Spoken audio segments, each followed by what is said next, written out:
నమస్తే, welcome to popcorn media entertainment. మనకి June 20న Kuber movie అనేది రిలీజ్ అవబోతుంది. మరి కుబేరా మూవీ అనేది ఎలా ఉండబోతుంది ఏంటి, మరి ఆ మూవీ పైన అప్డేట్స్ అనేవి ఎలా ఉంటున్నాయి అనే దాని గురించి అయితే ఈ రోజు చెప్పడానికి మనతో పాటు ఉన్నారు సీనియర్ జర్నలిస్ట్ హేమసుందర్ సార్. మరి సార్తో మాట్లాడి కుబేరా మూవీకి సంబంధించిన అప్డేట్స్ గురించి అయితే తెలుసుకుందాం. సార్ నమస్తే. నమస్తే అమ్మా. సార్ మనకి రేపు అంటే జూన్ 20న కుబేరా మూవీ రిలీజ్ అవబోతుంది. మరి కుబేరా మూవీ రిలీజ్ అవబోతుంది అంటే మరి బుకింగ్స్ ఇవన్నీ ఎలా ఉన్నాయి సార్, ఒకసారి చెప్పండి. అంటే బుకింగ్స్ పరంగా చూసుకుంటే ఒక విధంగా చెప్పాలంటే చాలా డల్గా ఉన్నాయని చెప్పాలి. ముఖ్యంగా తమిళనాడులో కూడా డల్ ఉన్నాయంట.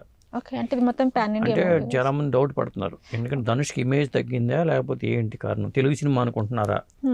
ఎందుకంటే అంతకుముందు సార్ అనే సినిమా చేశాడు కాబట్టి, టూరిస్ట్ ఫ్యామిలీని మధ్యన ఒక సినిమా వచ్చింది, దానికి అద్భుతమైన కలెక్షన్స్ వచ్చినాయి అక్కడ. అలాంటిది ధనుష్కి ఇక్కడ ఇమేజ్ ఉంది కదా, అలాంటిది మరి ఎందుకు బుకింగ్స్ ఇట్లా స్లోగా ఉంది అనే డౌట్ అయితే ఉంది అక్కడ. అంచనాలు లేవు అక్కడ. తెలుగు సినిమా అనుకుంటున్నారా లేకపోతే ఏంటి అనే దాని మీద, లేకపోతే శేఖర్ కమ్ముల్ డైరెక్ట్ చేయడం కావచ్చు, ఇట్లాంటి అంశాలన్నీ కొద్దిగా అక్కడ మైనస్గా మానేని చెప్పాలి. పోనీ అక్కడ ఎలా ఉంటే ఇక్కడ ఎలా ఉందనుకుంటే ఇక్కడ కూడా అలాగే ఉన్నాయి. మరి సినిమా మీద హైప్ ఉంది కానీ బుకింగ్స్ లేవు, డల్ ఉంది. తెలుగు ఇండస్ట్రీ నుంచి చూసుకున్నట్లయితే నాగార్జున గారు ఉన్నారు, తమిళ ఇండస్ట్రీ నుంచి చూసుకున్నట్లయితే సో ధనుష్ గారు ఉన్నారు, ఇంకా నేషనల్ క్రష్ అంటే రష్మిక గారు ఉన్నారు. మరి ఎందుకు ఇంత డల్? ముగ్గురు ఉన్నా కానీ మరి సినిమా కలెక్షన్స్ పరంగా చాలా డల్ ఉంది. ఒకటే రేపు 8 వసంతాలు అనే సినిమా రిలీజ్ ఒకటి ఉంది, అలాగే సితారే జమీన్ పర్ అమీర్ ఖాన్ సినిమా ఒకటి ఉంది. అయినా సరే ఈ సినిమాలు ఉన్నా కానీ బుకింగ్స్ పరంగా మరి డల్గా ఉంటే ఏంటనే అర్థం కావట్లేదు. ఒకవేళ రేపు టాక్ వచ్చిన తర్వాత ఆటోమేటిక్గా కలెక్షన్స్ వచ్చేస్తాయి అనుకోండి. టాక్ సినిమా బాగుంటే టాక్ బాగుంటే వచ్చేస్తుంది. అయితే బిజినెస్ పరంగా చూసుకుంటే ఈ సినిమా దాదాపు 120 కోట్ల బడ్జెట్తో తీశారు. అయితే థియేటర్గా బిజినెస్ ఏమో 60 కోట్ల వరకు జరిగిందట. థియేటర్ పరంగా అంటే తమిళ్లో కన్నా తెలుగులో ఎక్కువ ఉంది. తెలుగు 40 కోట్లు బిజినెస్ జరిగితే తమిళ్ 20 కోట్లే జరిగిందంట.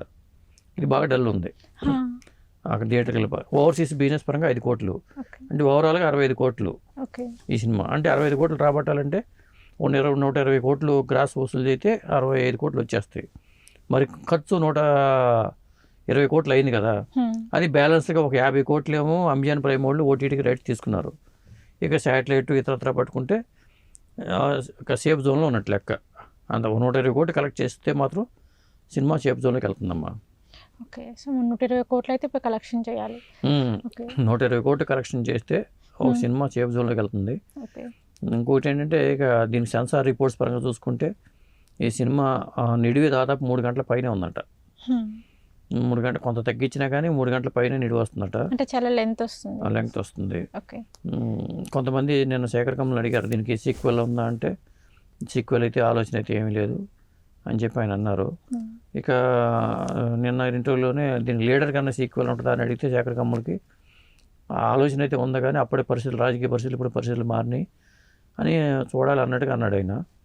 ఇక లీడర్ పరిస్థితి అట్లా ఉంచితే ఈ కుబేరా విషయానికి వచ్చేసరికి సినిమా పరంగా ఇప్పుడు రిపోర్ట్స్ కానీ అవన్నీ చూసుకుంటే తనకి ఏమీ వద్దనుకునే ఒక బెగ్గర్కిను తనకు అన్నీ కావాలనుకునే బిలియనీర్ మధ్యలో ఉండే కాన్ఫ్లిక్టే ఈ సినిమాకి చెప్తున్నారు. అంటే ముంబైలో షూటింగ్ చేశారు. ముంబైలో బిచ్చగాళ్ళు ఉండే ఏరియా, దాదాపు ధారావి లాంటి మురికివాడ ప్రాంతాల్లో ఈ లొకేషన్ ఎంచుకుని ఉంటారు అక్కడ. బహుశా ఎందుకంటే అత్యంత ధనవంతులు ఉండేది అక్కడే, అత్యంత పేదవాళ్ళు ఉండేది కూడా బాంబేలోనే. కాబట్టి శేఖర్ కమ్ముల్కి ఆ లొకేషన్ ఎంచుకుని అక్కడ చేసినట్టుగా మనకి అనుకోవాలి. అదే మా సినిమా సంబంధించి కథాపరంగా అయితే ఇది. సో మొత్తానికైతే ఎలా ఉండబోతుంది అంటారు సార్? రేపు ఏదైనా థియేటర్కి రేపు వెళ్తే కానీ అంటే రివ్యూని బట్టి అయితే ఉంటుంది అని. సినిమా బాగుంటే కలెక్షన్స్ బాగుండే అవకాశం అయితే ఉంది. లేకపోతే మరి ఎందుకు డల్గా ఉంది అంటే అన్సీజన్ కావటమా, జనం ఇంట్రెస్ట్ చూపట్లేదు థియేటర్కి వెళ్ళడానికి అనేది. ఎందుకంటే శేఖర్ కమ్ములకి మంచి మార్కెట్ ఉంది. శేఖర్ కమ్ముల సినిమా అంటే ఖచ్చితంగా ఏదో ఉంటుంది అని అనుకుంటారు. అలాగే నాగార్జున చేరాక నా సామిరంగ తర్వాత నాగార్జున సినిమా, అలాగే తెలుగులో ధనుష్ సార్ చేశాడు కాబట్టి ఆ తర్వాత వస్తున్న సినిమాకి చెప్పుకోవచ్చు. మరి ఈ మధ్యన కూడా రాయన్ సినిమా వచ్చింది. ఇట్లా ధనుష్ కొన్ని సినిమాలు ఉన్నాయి. క్రేజ్ ఉన్న యాక్టరే. పోనీ వాళ్ళందరినీ పక్కన పెడితే రష్మిక క్రేజ్ ఉంది కదా. మరి తెలుగులో కూడా డల్గా ఉండడానికి కారణం ఏంటనేది ఎవరికి అందుపట్టట్లా. అంటే తమిళ్తో పోల్చుకుంటే తెలుగు బాగుంది, కానీ ఇప్పటికీ కూడా రేపు థియేటర్ సినిమా రిలీజ్ అనుకుంటే టికెట్స్ బుక్ మై షోలో చాలా ఖాళీలు అయితే కనిపిస్తున్నాయి. అంటే సార్ వచ్చేసి ఏంటంటే ప్రేక్షకులు థియేటర్కి వెళ్ళడానికి మొగ్గు చూపుతున్నారు అనుకోవచ్చు అంటారు. అంటే ఇంకొక 10 days to 1 month అట్లా ఆగితే ఓటీటీకి ఎలా అయినా వచ్చేస్తుంది అనే ఒక 5 ఆలోచనతో వారాల్లో ఉండాలి. ఓటీటీలో వచ్చేస్తుంది కాబట్టి ఈ మాత్రం దానికి ఎందుకు థియేటర్కి ఎందుకు వెళ్ళాలి థియేటర్కి అనే వెళ్ళడం అని ఆలోచనలో కూడా ఉన్నారు. కావచ్చు. దీనికి ఏంటంటే అక్కడ పాప్కార్న్ తినుబండారాల రేట్లు తగ్గించడం కానీ, థియేటర్కి వెళ్ళాలంటే బడ్జెట్ ఎక్కువ అయిపోతుంది చాలామందికి. అందుకోసం ఒకటేను వీకెండ్లో ఖచ్చితంగా శనివారం ఆదివారాల్లో ఉంటాయి బుకింగ్స్. ఓకే. కాకపోతే రేపు శుక్రవారం కాబట్టి డల్ ఉందని అనుకోవాలి ఇక. ఎందుకంటే శుక్రవారాలు ఇక అందరూ ఉద్యోగుల్లో వెళ్ళిపోతారు కాబట్టి ప్రత్యేకంగా రేపు మార్నింగ్ షోలు అయితే డల్ ఉన్నాయి. ఈవినింగ్ 6 తర్వాత 7 తర్వాత బుకింగ్స్ పర్లేదు, కానీ మార్నింగ్ షోలు 9కి 8:45 షోలు ఉన్నాయి ఐమాక్స్లో. మరి అన్ని మిగతా అన్ని చోట్ల కూడా 9 గంటల షోలు అన్నీ చాలా ఖాళీలు ఉన్నాయి. అది మా పరిస్థితి. So okay. సో మొత్తానికైతే ఎలా ఉండబోతుంది అంటారు సార్ రేపు కుబేరా మూవీ? హిట్ అవుతుందని అనుకుంటున్నాను నేనైతే. అంటే సార్ నాకు ఇక్కడ ఒక చిన్న డౌట్ ఏంటంటే ప్రేక్షకులకి రొటీన్ స్టోరీ అని ఏమైనా అనిపిస్తుంది అంటారు? ఎందుకంటే ఇదే బేస్ చేసుకుని మనకి కొంచెం లక్కీ భాస్కర్ అనేది వచ్చింది. అంటే జనం వెళ్ళకపోవడానికి ఇది కారణం కాదు, ఇది కారణం వేరే కారణాలే ఉన్నాయి. ఆ వేరే కారణాలు ఏంటంటే ఇప్పుడు నువ్వు అన్నట్టుగా ఓటీటీలో త్వరలో వచ్చేస్తుంది ఎట్టకు, లేకపోతే పైరసీ సంబంధించిన దాంట్లో నెట్లో వచ్చేస్తుంది సినిమా. ఈ కారణంలో కొంతమందికి ఏంటంటే ఆల్టర్నేటివ్ ఎంటర్టైన్మెంట్ ఉండిపోయింది. ప్రత్యేకించి ఒక నాగార్జున కూడా లైమ్ లైట్లో లేడు, ఓకే. ధనుష్ కూడా అట్లాగే ప్రస్తుతం అయితే అట్లాగే ఉంది. ఇక ఆయా కారణాల దృష్ట్యా ఇప్పుడు పుష్ప 2 లేకపోతే ఇతర సినిమాలో మనం చూసాం ఎలా ఓపెనింగ్స్ ఉన్నాయి అనేది. కానీ మరి ఈ సినిమాకి తగ్గలేపు కూడా లేవు. కమల్ హాసన్ తగ్గలేపు కూడా చాలా డల్ బుకింగ్స్ జరిగినాయి. ఎందుకు సార్ స్టార్ హీరోస్ మూవీస్ అన్ని ఇంత డల్గా జరుగుతున్నాయి అంటారు? మారిపోయింది కాలమాన పరిస్థితులు బట్టి, ఇక మారిపోయింది. ఇక మనం రిస్క్ చేయడం అనేది నిర్మాతలు కూడా ఎక్కువ డబ్బులు కుమ్మరించి సినిమాలు చేయడం కూడా చాలా రిస్కే.